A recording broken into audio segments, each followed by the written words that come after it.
রাত বেজে গেছে 10টা, তো শুয়ে থাকতে থাকতে ইচ্ছে করলো একটা সেদ্ধ ডিম খেতে। তো যেই কথা সেই কাজ, ঘুম থেকে ওইটা শীতের কাপড় পইরা চলে আসলাম বাজারে একটা সেদ্ধ ডিম খেতে। শীতের সময় আবার রাত বেজে গেছে 10টা, তাই আশেপাশে কোনো লোকজন ছিল না, পুরা রাস্তা ফাঁকা বললেই চলে। তারপর আমি চাচার দোকানে চলে আসলাম। এই চাচাই সেদ্ধ ডিম, ভাজা ডিম, সব ধরনের ডিমই বিক্রি করে। এই চাচার ডিম আমার কাছে অনেক সুন্দর লাগে, তাই আমি চাচার দোকানে আবারও চলে আসলাম। তো চাচাকে বললাম, চাচা একটা সেদ্ধ ডিম দেন।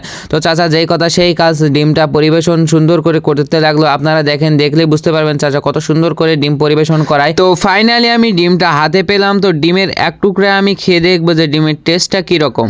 তো ডিমের সাথে পেঁয়াজ, কাঁচা ঝাল, আবার সঙ্গে সরিষার তেল, খেতে যা লাগতেছিল আপনাদেরকে বলে বোঝাতে পারবো না। তারপর আমি পেটুকের মতো একের পর এক সবগুলা টুকরা পেটের মধ্যে চালান করে দিয়ে চাচাকে 20 টাকা বিল দিয়ে একটু এগিয়ে আসতে দেখি এখানে ক্যারাম বোর্ড খেলা চলতেছে। তো ক্যারাম বোর্ড খেলার কিছু চাল দেখে আমি বাড়ি চলে যাচ্ছি। তোমরা আরও মিনি ব্লগস পেতে সাবস্ক্রাইব করো। বাই।